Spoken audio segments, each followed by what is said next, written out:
안녕하세요. 관악서울대학교 치과병원의 김문종입니다. 오늘은 구강 자결감의 진단과 치료라는 제목으로 말씀을 드리고자 합니다.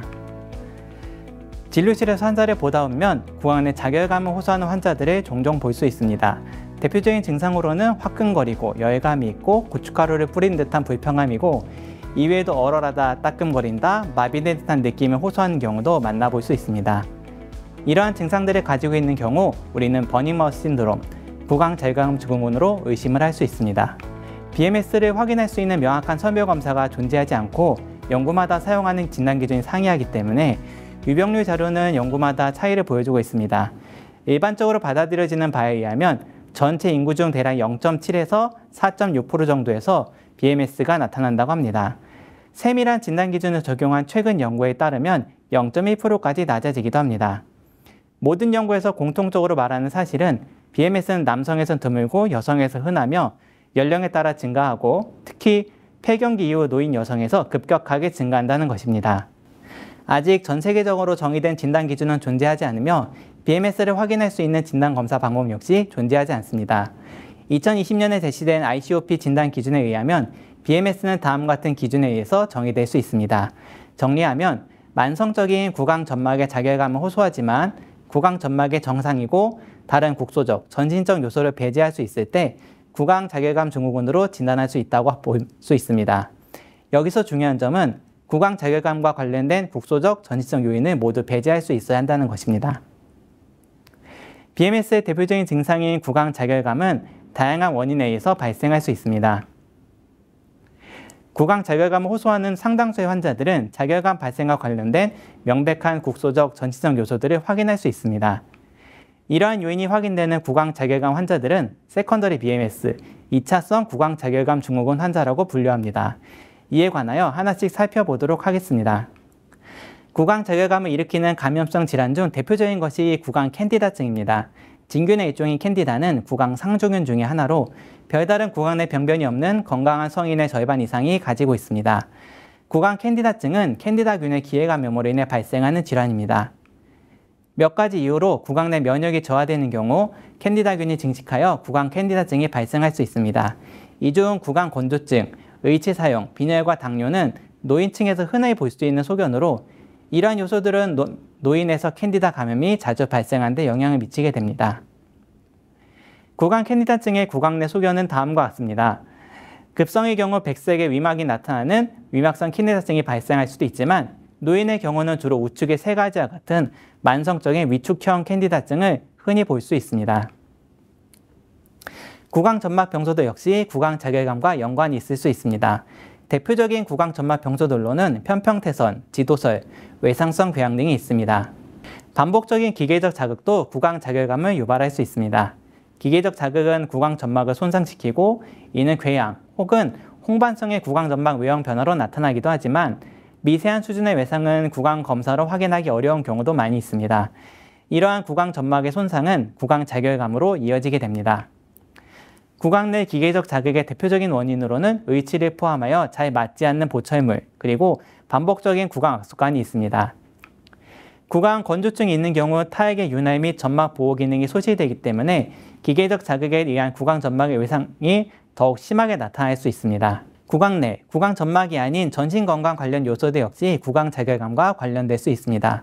대표적으로 잘 조절되지 않는 당뇨, 빈혈, 그리고 갑상선 질환을 가진 경우 질환에 의해 구강 자결감이 발생할 수 있습니다. 이러한 전신 질환은 노인에서 흔하게 관찰할 수 있어서 노인이 구강 자결감에 취약하게 하는 주요 원인이 될 수 있습니다. 몇 가지 필수 영양소들의 결핍도 구강 자결감에 영향을 미칠 수 있습니다. 대표적인 것으로는 비타민 B12, 엽산, 페리틴, 아연과 마그네슘 같은 미량 원소들이 있습니다. 치아 상실, 구강 내 통증, 연화 장애 등 다양한 요인으로 인해 식사를 제대로 하지 못하여 영양 섭취가 불량하거나 위장과 장애로 흡수를 하지 못하는 경우 결핍이 나타날 수 있습니다. 영양소의 결핍은 구강 자결감과 관련된 구강 캔디다증과 같은 국소적 요인의 발병과 관련이 있으며 이를 통해 구강 점막의 형태적 변화와 함께 자결감이 나타날 수 있습니다. 한편으로는 영양소 결핍이 전신적 요인과 연관될 수 있어서 이런 경우 혀의 별다른 형태 변화 없이도 자결감을 나타내는 경우들을 볼 수 있습니다. 구강 자결감의 원인을 확인하는 것이 중요한 이유는 이러한 세컨더리 BMS 환자들은 적절한 처치가 이루어진다면 확연한 증상의 개선을 보여주기 때문입니다. 국소적 요소, 그중에서도 캔디다 감염이나 구강 점막 질환이 있는 경우 항증균제와 국소 스테로이드 사용과 같은 치료가, 기계적 자극이 있다면 타액 대체제 사용, 치과 치료 및 환자 교육 등이 도움이 될 수 있습니다. 전신적 요소가 확인되거나 의심된다면 적절한 의학적 처치를 통해서 증상을 완화시킬 수 있습니다. 세컨더리 BMS의 감별 진단을 위해서는 다음과 같은 진단 검사 과정이 필요합니다. 국소적 요인의 확인을 위한 구강 검사, 타액 분별 검사, 파노라마 방사선 사진, 그리고 전신적 요인을 위한 의학 병력 조사 및 혈액 검사 등이 있습니다. 세컨더리 BMS를 감별하는데 유용하게 사용할 수 있는 또 다른 특징은 환자의 통증 양상입니다. 2007년에 이루어진 이 연구는 혀 통증을 가지고 있지만 구강 검사 시 혀에 명백한 이상 소견을 볼 수 없었던 60명의 환자를 대상으로 하였습니다. 이때 환자를 세 집단으로 분류하였는데 식사 시 더 큰 통증을 느끼는 펑셔널 페인 그룹, 식사 시가 아닐 때 더 큰 통증을 느끼는 넌 펑셔널 페인 그룹, 식사 여부가 통증 강도에 영향을 미치지 않는 믹스드 페인 그룹, 이렇게 분류하고 각 집단에서 캔디다 감염 여부를 확인을 위한 컬처 테스트, 그리고 안티펑걸 에이전트 사용 후 결과를 비교해 보았습니다.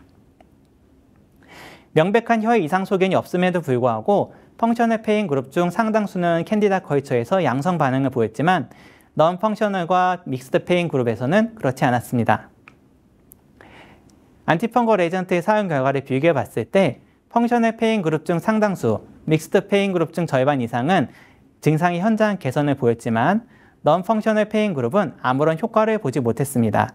결론적으로 식사 시 통증을 느끼는 환자들은 명백한 구강 점막 이상이 없음에도 불구하고 캔디다 감염의 양성을 보이거나 항진균제에 반응함을 알 수 있습니다. 항상 일관된 것은 아니지만 자결감의 특징을 분석하는 것이 세컨더리 BMS를 감별하는 데 도움이 될 수 있습니다. 국소 혹은 전신적 요인에 의해서 발생하는 세컨더리 BMS 환자들은 간헐적인 통증을 호소하고 통증이 식사 시, 특히 자극적 음식을 섭취할 때 심해진다고 말하는 경우들을 종종 볼 수 있습니다.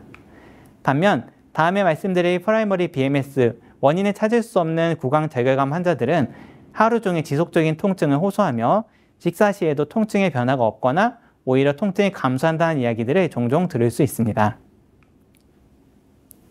지금까지 말씀드린 바와 같이 구강 자결감과 연관된 국소적, 전신성 요인들을 확인할 수 있는 경우 이를 세컨더리 BMS라고 한다면, 반대로 여러 가지 검사를 통해서도 구강 자결감의 별다른 원인을 찾을 수 없는 경우들도 존재합니다. 이런 경우에 우리는 프라이머리 BMS로 진단을 내릴 수 있습니다. 프라이머리 BMS의 발생 과정에 대하여는 아직 모르는 부분들이 많이 있지만 현재까지의 증거들은 프라이머리 BMS를 신경병증 통증의 하나로 보고 있습니다. 일반적인 통증 기전은 다음과 같습니다.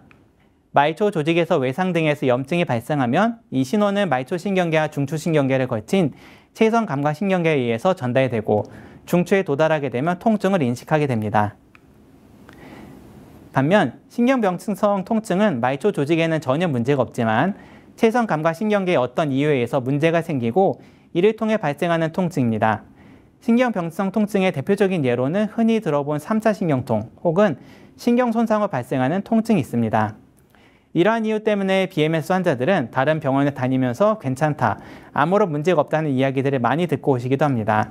환자분들은 신경병증성 통증이라는 개념이 다소 어려울 수 있기 때문에 저는 설명을 드릴 때 감각신경의 기능 이상이다, 일종의 신경통이다라는 식으로 설명을 드리곤 합니다. BMS 환자가 느끼는 통증의 강도는 어느 정도나 될까요? 통증은 외부에서 알 수 없기 때문에 그림에서 혹은 점수를 매기는 방식으로 자신의 통증 강도를 평가하는 식으로 확인하게 됩니다. BMS 환자들은 10점 만점에 보통 5에서 6점 정도의 통증 강도를 호소한다고 합니다. 이는 우리가 흔히 볼 수 있는 치수 혹은 치주기원의 통증 강도와 거의 같은 수준이며 BMS 환자들은 이런 통증은 하루 종일 증상을 가지고 있기 때문에 이런 BMS 증상들이 환자의 일상생활에 얼마나 많은 영향을 미치는지 미루어 짐작해 볼 수 있습니다. 프라이머리 BMS가 왜 발생하는지 발생 원인은 아직은 잘 알려지지 않았습니다. 환자에게 물어봤을 때도 실제로 상당수의 환자들은 왜 생겼는지 잘 모른다라고 말하는 경우들이 많이 있습니다. 한편으로는 일상생활의 스트레스를 원인으로 꼽기도 합니다. 재산상의 손실, 자식의 투병, 가족의 죽음 등과 연관되어 구강자결감이 나타나는 경우들을 종종 보게 됩니다. 실제로도 많은 연구들이 심리적 스트레스와 BMS의 관련성을 언급하고 있습니다. 이러한 스트레스들이 BMS의 직접적인 발생 원인이라고 보기에는 아직은 어렵지만 심리적 스트레스로 인해서 신경계 보호 기전이 감소하고 이로 인해 BMS 발병에 취약해지거나 통증 강도가 더 세질 수 있다는 가설이 제기된 바 있습니다. 또 환자들이 많이 지적하는 것으로는 치과 치료가 있습니다. 임플란트나 사랑니 발치와 같은 외과적 시술도 있지만 레진 치료 아니면은 간단한 치주 치료나 스케일링, 의치를 장착한 다음에도 이런 BMS가 생겼다라고 말하는 경우들이 많이 있습니다. 물론 이런 치료들이 직접적인 신경 손상을 가하거나 조직을 손상을 가해서 문제가 나타나는 것은 아니지만 이런 치료로 인해서 어떤 이미 기존의 신경계가 취약해진 환자들이 자극이 변화됨으로써 이런 BMS 발병에 일부 영향을 미치는 것이 아닌가라고 생각을 해볼 수 있습니다. 아직 모든 기전이 밝혀지지 않았기 때문에 BMS의 치료는 아직 쉽지 않습니다. 다음은 수십 명의 환자를 대상으로 BMS 치료 결과를 보고한 2006년과 2013년 논문입니다. 다양한 종류의 가글 및 약물 치료가 적용되었고 최소 18개월 이상 치료를 진행하고 평균 치료 기간은 4.5년 정도였습니다. 결과를 보시면 장기간의 치료 후에도 증상의 개선이 없거나 오히려 악화되었다는 환자가 전체 환자의 3분의 2 정도에 달합니다. 치료가 도움이 되었다는 사람들은 나머지 3분의 1 정도에 불과하고 그중에서도 우리가 흔히 완치라고 볼 수 있는 증상이 완전히 사라진 사람들은 아주 소수에 불과합니다. 좀 더 최근에 2020년에 서울대학교 치과병원 구강내과에서 BMS 환자의 치료 결과에 대한 논문을 발표한 바 있습니다. 총 420명의 BMS 환자를 대상으로 평균 치료 기간은 약 2년 정도 되었습니다. 과거 연구보다 좀 더 나은 편이어서 전체 환자 중 3분의 2에서 현저한 혹은 어느 정도의 증상 개선을 보임을 알 수 있었습니다. 다만 완치라고 판정할 수 있는 약물 치료 없이도 완전히 증상이 사라진 환자는 4명에 불과했고 나머지는 약물 치료 하에서 증상이 조절이 되거나 증상이 없는 상태를 보였습니다. 그리고 좀 나은 결과에도 불구하고 여전히 3분의 2 정도의 환자는 여전히 증상의 개선을 보이지 않거나 오히려 악화됐다는 증상들을 호소하기도 했습니다. BMS의 발병 기전은 아직 완전히 알려지지 않았고 또한 다양한 요인들이 관여하고 있기 때문에 현재의 과학으로서는 치료에 이러한 한계를 가지고 있고 앞으로도 연구가 필요한 분야이기도 합니다. 그럼에도 불구하고 우리가 진료실에서 BMS 환자들, 특히 프라이머리 BMS 환자들 만났을 때 어떤 치료 방법을 제시할 수 있을까요? 앞서 말씀드린 것처럼 현대 과학의 한계로 인해 완치를 우리가 가져다 줄 수는 없지만 증상을 조절하고 환자의 삶의 질을 개선하기 위하여 다음 같은 2가지 치료 전략, 첫 번째는 환자 교육, 두 번째는 신경병증 약물의 처치를 개시할 수 있습니다. 환자 교육은 크게 2가지 부분으로 이루어지는데 하나는 BMS라는 질병에 대해 자세한 설명하는 것, 그리고 다른 하나는 구강자결감을 환자 스스로 조절하고 관리할 수 있는 방법입니다. 다른 만성통증 질환과 마찬가지로 BMS 환자의 치료에서 환자 스스로 질환에 대해 자세한 이해를 가지는 것이 매우 중요합니다. 먼저 BMS란 어떤 병인지에 대한 자세한 설명이 필요합니다. 보통 BMS는 치아 및 구강 이상으로 발생하는 것이 아닌 일종의 신경통이라고 설명을 드립니다. 많은 환자들이 구강자결감의 원인을 치아의 형태 이상이나 치아 및 보철물의 문제라고 생각하고 특히 치아 치료 후에 이런 증상이 발생하는 경우들이 있을 때 더더욱 그런 생각들을 가지게 됩니다. 그래서 이런 일을 해결하고자 그런 생각이 골몰하게 되고 그래서 불필요한 치료를 받게 되고 그런 치료 후에 증상이 개선되지 않거나 오히려 더 악화됨으로써 그런 일들이 반복됨으로 인해서 절망에 빠지기도 합니다. BMS의 특징과 원인에 대해서 자세한 설명을 함으로써 환자가 이러한 악순환에 빠지지 않도록 해야 합니다. 또 장기간 지속되는 통증으로 인해 통증 강도 그 자체보다는 혹시 내가 구강암이 아닐까 걱정하는 분들도 많이 계시기도 합니다. 요즘 이제 건강 정보들이 많이 알려지면서 구내염이 2주 이상 지속되면 구강암이다라는 생각들을 사람들이 많이 가지고 계시고 환자분들이 혀의 형태 이상에 집착하면서 통증이 오래 지속되기 때문에 내가 나중에 암이 되거나 큰 병으로 되는 게 아닌가 혹은 이미 암이 가진 것이 아닌가 걱정하는 경우들이 많이 있습니다. 이런 경우 BMS는 신경의 이상이지 어떤 형태, 조직적 변화가 아니기 때문에 BMS는 절대로 구강암과 관련된 병이 아니라서 이러한 인식들을 차단하고 안심을 시키는 것들이 매우 중요한 부분 중 하나입니다. 또 다른 한편으로는 치료 전략 및 예후에 관한 설명입니다. BMS의 치료는 자기관리 및 약물 치료를 통해서 이루어지고 아직 원인이 밝혀지지 않았기 때문에 완치보다는 치료를 통한 증상의 완화를 목표로 합니다. 환자들은 내가 이런 형태 이상이나 치아 문제 때문에 생겼다고 생각하고 이런 문제를 해결함으로써 문제가 바로바로 해결될 수 있으리라 기대하는 경우들이 많이 있지만 BMS는 그런 병들이 아니기 때문에 이런 장기간의 치료들, 완치보다는 치료를 통한 증상의 완화를 목표로 한다는 것들, 그래서 꾸준한 장기적 관리가 필요한 질환임을 설명드릴 필요가 있습니다. 보통 노인분들이 많으므로 저는 설명을 드릴 때 마치 고혈압약을 드시는 분들이 많이 있기 때문에 고혈압약을 드시는 것들이 혈압이 치료되려고 드시는 게 아니라 혈압을 심하지 않게 관리하려고 드시는 것처럼 이 자결감 증후군이란 것도 마찬가지로 약을 통해 증상이 심해지지 않도록 관리하고 조절하는 병이라고 말씀을 드리곤 합니다. 환자 교육의 또 다른 축은 자기관리법의 교육입니다. 혀를 내밀거나 깨물거나 혹은 이악물기와 같은 구강압습과는 혀를 포함한 구강 점막을 자극하여 증상을 악화시킬 수 있기 때문에 반드시 중단하도록 지시해야 합니다. 구강 자결감이 있는 환자들은 통증에 대한 불편감 때문에 이런 악습관이 생기는 경우들도 많기 때문에 이를 방지하도록 할 필요가 있습니다. BMS가 있는 경우 구강 건조증과 함께 동반된 경우도 있지만 그렇지 않은 경우에도 점막을 보호하는 목적으로 인공타액을 사용하는 것들이 도움이 될 수 있습니다. 일부 BMS 환자들은 오히려 식사할 때 통증을 덜 느끼거나 잘 못 느끼고 식사를 하지 않을 때 더 많이 아프다고 하시는 경우들이 있습니다. 이런 경우들은 식사 사이사이에 껌이나 사탕을 입안에 물고 있거나 씹는 경우 통증을 완화에 도움을 줄 수 있는 경우도 있기 때문에 이러한 방법들을 교육하는 것도 환자의 증상 관리에 도움이 될 수 있습니다. 이런 환자 교육은 직접적으로 점막에 대한 손상을 보호하는 것도 있지만 심리적 스트레스, 환자의 불안감, 불필요한 불안감과 우울감을 완화함으로써 통증 감소에도 도움을 줄 수 있습니다. 앞서 말씀드린 바와 같이 심리적 스트레스와 구강 자결감의 관련성에 대한 많은 보고들이 있습니다. 지속적인 구강 자결감은 심리적 스트레스를 악화시키고 또 심리적 스트레스는 통증에 대한 민감도를 증가하고 신경 보호 기전의 감소를 통해서 자결감이 악화되는 기여하는 등 악순환을 보이게 됩니다. 환자 교육을 통해서 환자 스스로가 BMS에 대하여 이해함으로써 증상의 지속성, 불필요한 치료의 실패, 그다음에 치료에 대한 부적절한 기대감으로 인한 심리적 스트레스의 증가로 인해 이러한 악순환을 점점 더 악화시키는 것을 방지하고 자기관리법을 통해서 스스로 증상을 통제하고 조절할 수 있음으로써 심리적 파국화를 예방하는 데 도움을 줄 수 있습니다. 실제로 저희 서울대학교 치과병원 구강내과에서 진행한 연구로 보면 다른 약물 치료 없이 이런 환자 교육과 자가관리, 인공타액을 처방하는 치료만으로도 자결감 및 구강 증상이 일상에 미치는 영향과 함께 한 달 사이 현저하게 감소하는 것을 확인할 수 있습니다. 환자 교육에 이어서 권장되는 또 다른 방법은 약물 치료입니다.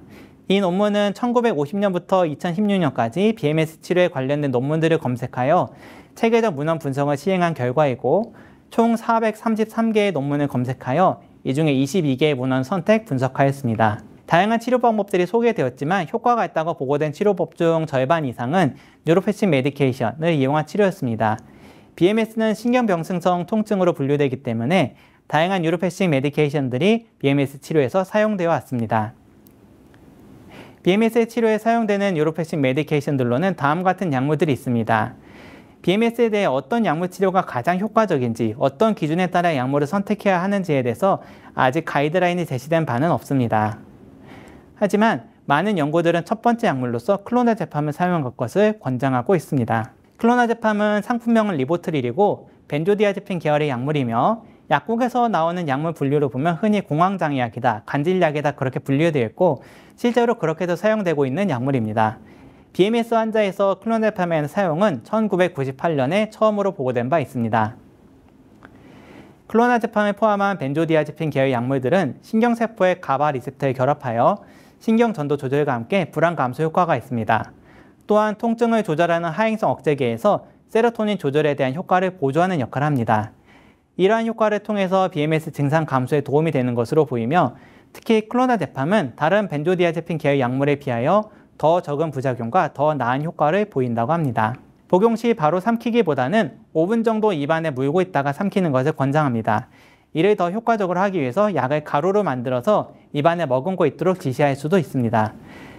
입안에 머금고 있는 동안 구강 전방 말초신경에 위치한 수용체에도 클로나제팜이 작용하면서 통증 완화에 추가적인 효과를 줄 수 있다고 합니다. 용량은 하루 한 번으로 시작하며 졸림 증상이 흔히 유발되기 때문에 수면 직전 복용하도록 합니다. 증상 완화 여부를 확인하면서 필요에 따라 증량할 수 있습니다.